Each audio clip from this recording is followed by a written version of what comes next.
नमस्कार, स्वागत है आपका हमारे खास कार्यक्रम हर खबर हिमाचल प्रदेश में। मैं हूं आपके साथ भावना त्रिपाठी। रुक करेंगे प्रदेश की तमाम बड़ी खबरों की ओर। शिमला में प्रदेश विधानसभा में बजट सत्र के तीसरे दिन नेता प्रतिपक्ष जयराम ठाकुर चौड़ा मैदान में क्रमिक हड़ताल पर बैठे जेओए आईटी अभ्यर्थियों से मिलने पहुंचे। बता दें कि जेओए आईटी अभ्यर्थी लंबे समय से भर्ती प्रक्रियाओं को आगे बढ़ाने की मांग कर रहे हैं। अपनी मांगों को लेकर कई पोस्टकार्ड के अभ्यर्थी हड़ताल पर हैं। इस दौरान नेता प्रतिपक्ष जयराम ठाकुर के साथ विपक्ष के विधायक और निर्दलीय विधायक होशियार सिंह भी मौजूद रहे। नेता विपक्ष ने अभ्यर्थियों से उनकी समस्याओं को सुना और सदन में उठाने का आश्वासन दिया।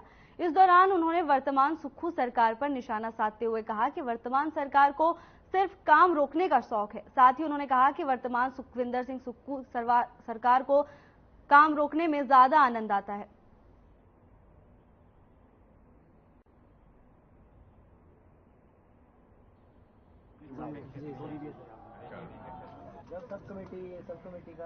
पिछले कल राज्यपाल महोदय जी के अभिभाषण के दौरान भी मैंने इस बात को कहा था कि सरकार काम करने के लिए होती है, बंद करने के लिए नहीं। हमारे वर्तमान मुख्यमंत्री श्री सुखविंदर सिंह सुक्खू जी को काम करने के बजाय काम रोकने का आनंद आता है और इसलिए आपने देखा होगा कि आज हिमाचल प्रदेश में सब जगह सब काम रुके पड़े हैं। और आज मैं खास तौर से यहां जो बच्चे हमारे इस सर्दी के मौसम में भी, बर्फ के मौसम में भी धरने पर बैठे हैं, जूनियर ऑफिस असिस्टेंट आईटी के हमारे 817 कोड के और ड्राइंग मास्टरपीस में जो है वो है दूसरा पोस्ट कोड है और वो भी यहां पर बैठे हैं। उनके रिजल्ट बेवजह विलंब किए जा रहे हैं, नहीं निकाले जा रहे हैं। वजह पूछी जा रही है तो जवाब उनके पास नहीं है।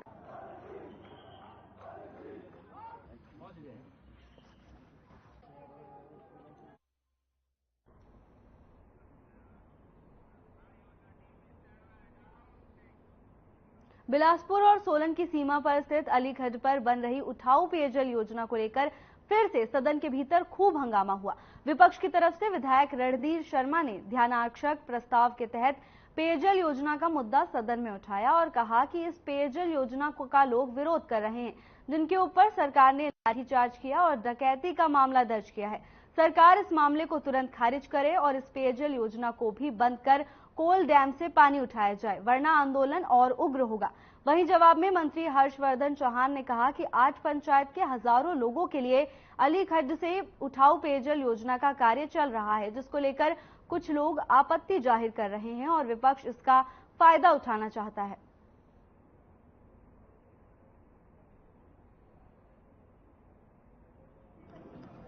पीने के पानी की समस्या का विवाद चल रहा है।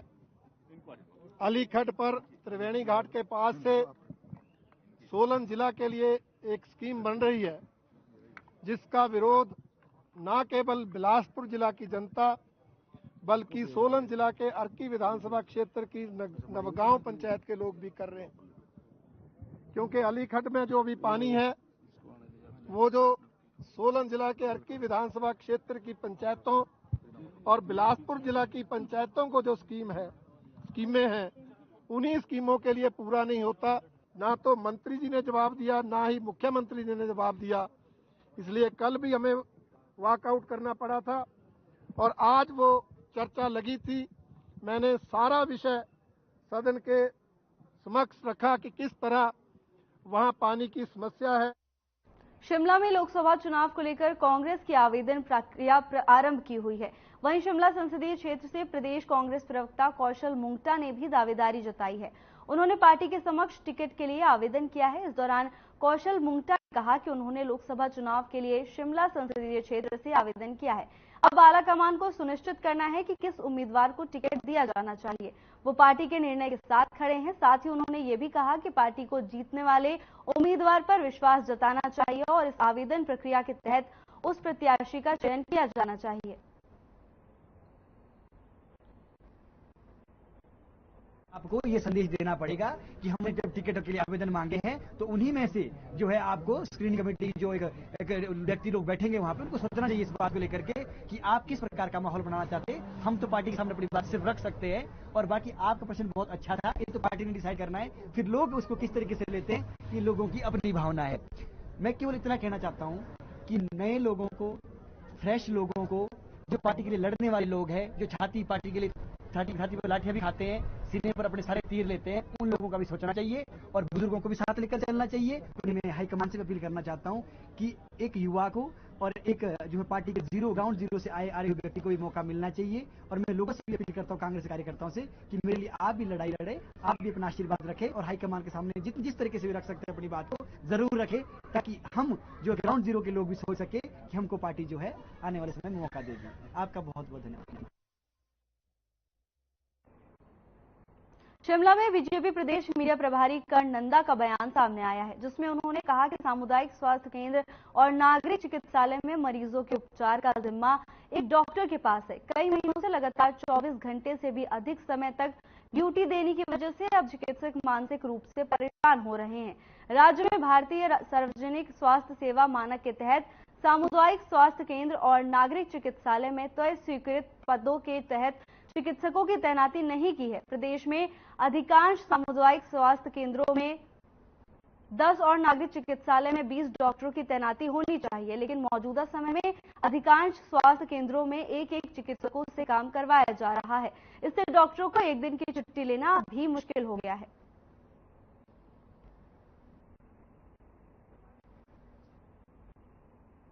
पीएचसीज, सामुदायिक केंद्र और नागरिक चिकित्सालय में जनता भी परेशान है और साथ में डॉक्टर भी परेशान है। जिस प्रकार से हिमाचल प्रदेश में सामुदायिक केंद्र में डॉक्टरों की भर्तियां होनी चाहिए थी, वो नहीं हो पाई। उसमें आप देखेंगे कि एक पीएचसी के अंदर जो है वो 5 से लेके 15 तक डॉक्टर होने चाहिए, पर हिमाचल प्रदेश की सरकार ने वो भर्तियां नहीं करी। ये भर्तियां जो है ये अनिवार्य थी, क्योंकि एक डॉक्टर, जैसे लाहौल स्पीति किन्नौर में जगह जगह जो है वो एक डॉक्टर उपलब्ध है, उसको दिन रात काम करके जो है वो जनता को लगातार जो है वो राहत पहुंचाने का कार्य करना पड़ता है, जिससे डॉक्टर्स भी तनाव की स्थिति में है, जहां पर मरीजों को सुविधाएं। कांग्रेस शासित नगर निगम शिमला ने अपना पहला बजट पेश किया है। मेयर सुरेंद्र चौहान ने 247.44 करोड़ का बजट पेश किया। बजट में कई घोषणाएं की गई हैं, जिसमें शहर में पार्किंग, सड़कों को चौड़ा करने, कुत्तों के आतंक से निजात दिलाने की बात कही गई है। साथ ही बजट में शराब पर प्रति बोतल 2 रुपए बढ़ाकर 10 रुपए करने की घोषणा भी की गई। इसके साथ ही बाहरी राज्यों से राजधानी में आने वाले वाहनों से ग्रीन फीस ली जाएगी। इससे निगम को हर साल 10 करोड़ की आय होगी।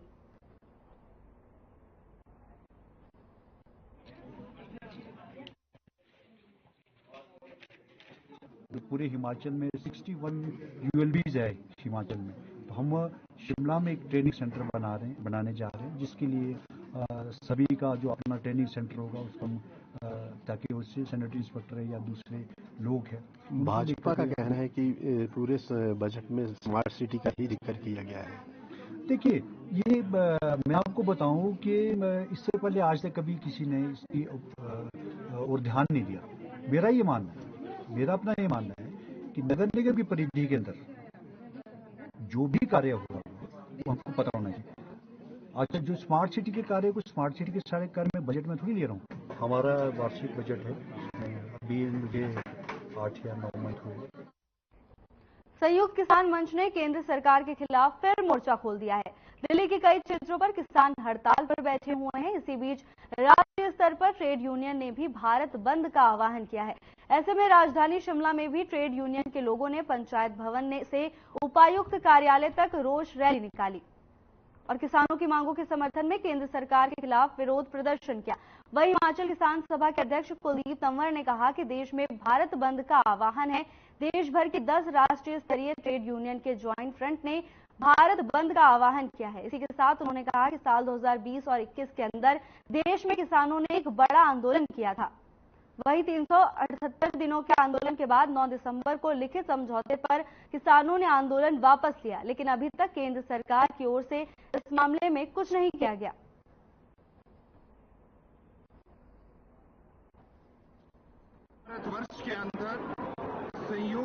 किसान मोर्चा एवं जो ज्वाइंट फ्रंट है सेंट्रल ट्रेड यूनियंस का, जिसमें भारतवर्ष की 10 सेंट्रल यूनियंस हैं, उसमें इस देश के मेहनतकश जो आवाम है, अन्य सेक्टोरल एसोसिएशंस और फेडरेशंस हैं, उनकी call all industrial sector, different sectors और ग्रामीण भारत बंद की कॉल है।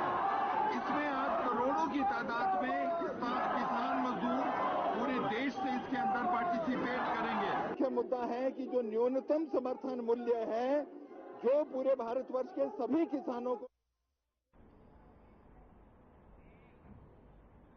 खबर सोलन से है, जहां प्रदेश के सबसे बड़े औद्योगिक क्षेत्र बीबीएन ने किसान आंदोलन के चलते बीते दिन 3 दिनों से दिल्ली के लिए कोई माल नहीं जा रहा है और न ही कच्चा माल आ रहा है।